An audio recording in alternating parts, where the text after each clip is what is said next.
Nyuma ya Baite TV kumulika michi ithatu ira ya mofitha ya NPR ya barabara giro ntiko ya Jumatatu muthenya wegoro.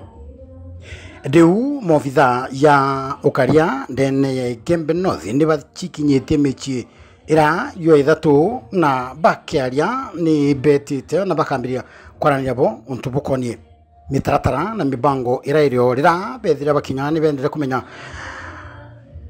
ithabure mbecha ira babangite kana mbecha ira igatumika mathikono ya omuchi na bo bagwa rira bakuwata ripotira ni akorania family na kubera pole na kina kube inya pengo kubwa sana katika jamii.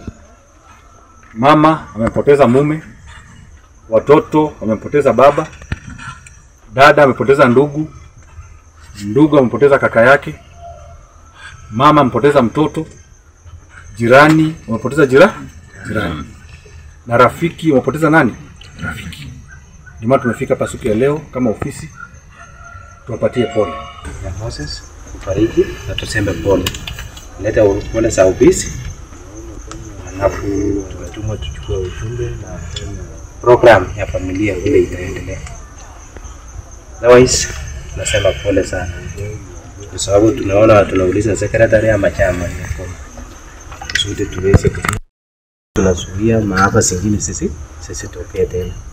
Lakini sisi tumeleta farikiana na tuseme pole kwa familia na tuko pamoja na Mungu. Kwa majina naitwa Edward Njoroge, Assistant County Commissioner na Red Division hapa Gembe North Sub County. Leo hii tumeandamana na maofisa the Deputy Sub County Police Commander, the OCS Lare Police Station na pia Assistant Chief Antomboi Sub Location hapa Antomboi Location.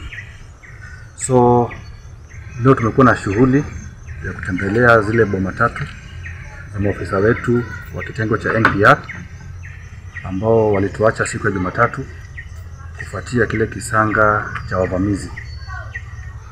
Na madhumuni ya kutembelea hizo boma tatu siku ya leo ni kuwapatia pole kama ofisi. Kumbuka kwamba ni maofisa ambao tumekuwa nao hiyo miaka yote tangu andikwe kazi. Wametusaidia kwa kazi hapa na pale, kupambana na wizi wa mifugo hapa na pale, na pia kuzuia wizi wa mifugo.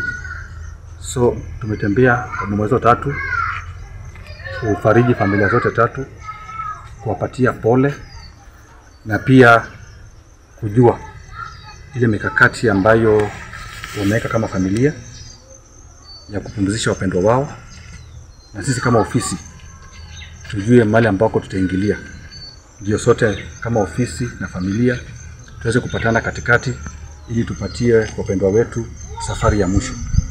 Ndio maana tuko hapa siku ya leo, tujue mikakati ya familia na tuweze kusaidiana kutoka hapo. Asanteni.